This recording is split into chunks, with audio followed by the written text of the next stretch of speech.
Di penutupan perdagangan di sesi kedua hari ini, MDKA ditutup menguat di 4,60%, PSAB menguat di 5,56%, dan PRMS menguat di 4,38%, dan Antam menguat di 1,01%, dan semoga bisa menjadi referensi untuk Anda, terutama dalam menghadapi perdagangan di esok hari.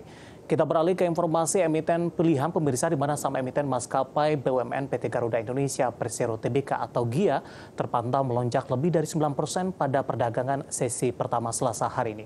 Melesatnya saham GIA terjadi setelah Bursa Efek Indonesia menghentikan suspensi saham GIA.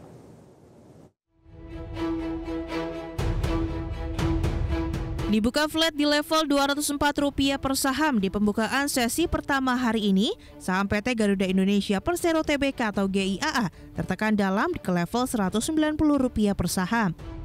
Kemudian berbalik arah menguat signifikan dengan melonjak 9,8% pada pukul 10.03 waktu Indonesia Barat ke posisi Rp224 per saham. Bahkan saham GIAA sudah menyentuh batas auto reject atas di Selasa pagi. Di penutupan perdagangan sesi pertama hari ini, saham GIAA ditutup di level lebih rendah di Rp214 per saham menguat 4,9%. Melesatnya saham GIAA terjadi setelah Bursa Efek Indonesia dalam pengumuman pencabutan penghentian perdagangan sementara. Perdagangan efek GIAA menuturkan bursa mencabut suspensi GIAA di seluruh pasar, terhitung sejak sesi 1 perdagangan efek hari Selasa tanggal 3 Januari 2023.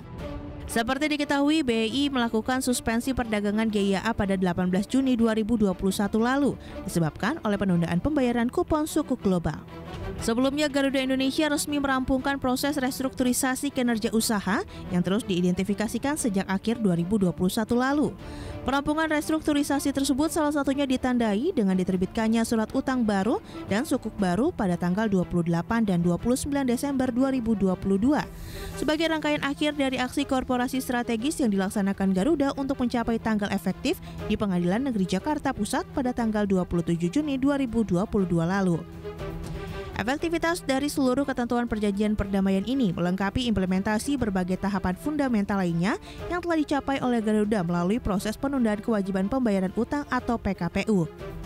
Dengan pemenuhan langkah strategis korporasi tersebut, Garuda siap untuk segera mengimplementasikan perjanjian perdamaian secara efektif mulai 1 Januari 2023. Berbagai sumber IDEX Channel.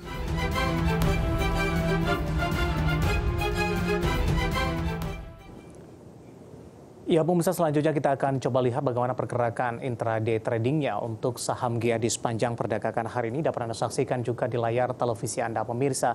Dibuka di sesi pertama pada pagi tadi untuk saham GIA di level 204, kemudian mengalami penguatan yang cukup signifikan pada pukul 10 dan menyentuh ke level 224, dan ini merupakan level tertinggi di sepanjang perdagangan hari ini. Pada penutupan perdagangan di sesi pertama siang tadi, penguatan lebih ke arah terbatas, di mana ditutup di level yang lebih rendah di 214 dan level yang sama di pembukaan sesi kedua. Namun sayang, di penutupan sesi kedua hari ini, saham Garuda ditutup di zona merah dengan melemah di 0,98% dan ditutup di level 202.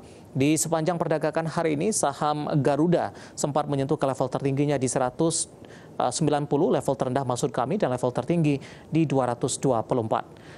Kita beralih ke grafis selanjutnya, pemirsa. Kita akan coba lihat pergerakan saham Garuda Indonesia di beberapa bulan terakhir, termasuk dengan suspensi yang dilakukan oleh Bursa Efek Indonesia, di mana suspensi dilakukan mulai berlaku di 18 Juni, namun di perdagangan 17 Juni, Garuda masih bergerak di level 222. Mulai dari Juli sampai dengan Desember ini, suspensi diberlakukan sehingga terjadi pembukaan suspensi pada perdagangan Selasa, di mana pada pembukaan sesi kedua, level GIA ada di 214, namun di penutupan sesi kedua hari ini melemah di 0,98% dan ditutup di level 202. Nah, bagaimana dari sisi valuasi? Apakah masih menarik atau tidak dengan beberapa indikator yang ada?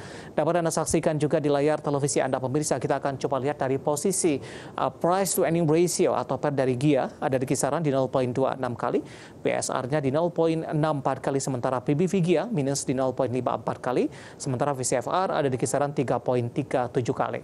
Kombinasi secara fundamental, teknikal, dan juga dari sisi valuasi, dan semoga bisa menjadi salah satu referensi untuk Anda. Kita akan jeda kembali dan tetap di tempat Anda, karena setelah ini kita akan review bagaimana jalannya perdagangan di sepanjang hari ini. Kami akan segera kembali sesaat lagi.